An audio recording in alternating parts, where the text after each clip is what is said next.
بچه‌ها، من سعیده هستم. خیلی خوش اومدید به تمرین امروز میخوایم یکی از آسانه‌های محبوب یوگا، حرکت تریکوناسانا یا مثلث رو با هم دیگه تمرین کنیم. یک حرکت خیلی عالی برای باز شدن قفسه سینه، کشش پهلوها، افزایش قدرت پاها و کمک به بهبود تعادل بدن هستش. در ابتدا یک نسخه ابتدایی تر رو با هم دیگه تمرین میکنیم که اگر سابقه تمرین یوگا نداشتید بتونید این حرکت رو راحت انجام بدید.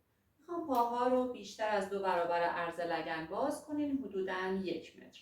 میخوام پای راست رو به سمت عرض مت بچرخونید و پای چپ رو به سمت انگشتان پای جلویی بچرخونید.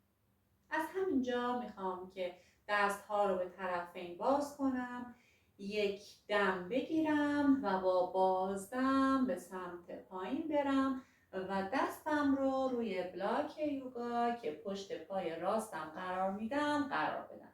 بدن رو به سمت بالا میکشم، نگاه یا دریشتی به سمت انگشتان دست چپ و یا سقف هستش.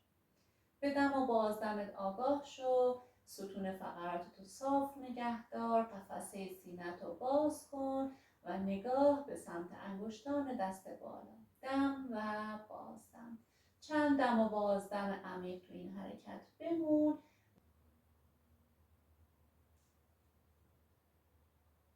و با یک دم دستها رو به طرفین باز کن، بیا به سمت بالا و میتونی این حرکت رو در جهت عکس هم انجام بدی.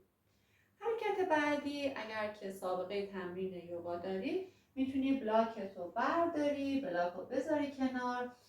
از همینجا دستها رو به طرفین باز کنی، دم بگیری، قفسه سینه رو باز کنی و با بازدم دستتو ببری پایین و میتونی روی ساق پا قرار بدی، میتونی روی مچ قرار بدی و یا میتونی اگر که کشش پشت پاهات اجازه میده کف دستتو پشت انگشتان پای راست روی زمین قرار بده و دست چپت رو به سمت بالا بکش.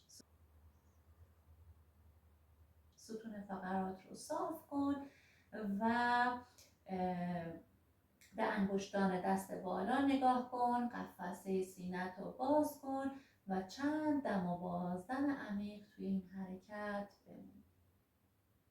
با دم بعدی بالا بیا و با بازدم دستها رو از پهلوها جمع کن، پاها رو به صورت 7-8 میتونی جمع کنی و برگردی و سمت مخالف حرکت رو انجام بدی. امیدوارم که این تمرین رو انجام بدی. اگر که دوست داشتی این حرکت رو و دوست داشتی که آسانه‌های دیگه‌ای هم یاد بگیری، خوشحال میشم که با کانال من همراه بشی، سابسکرایب کنی، لایک کنی و کامنت بذاری تا بتونم که من از نظراتتون استفاده کنم و اگر که آسانه‌ای رو دوست داشتی حتما تو قسمت کامنت ها بگو که من آموزشش رو برات بذارم.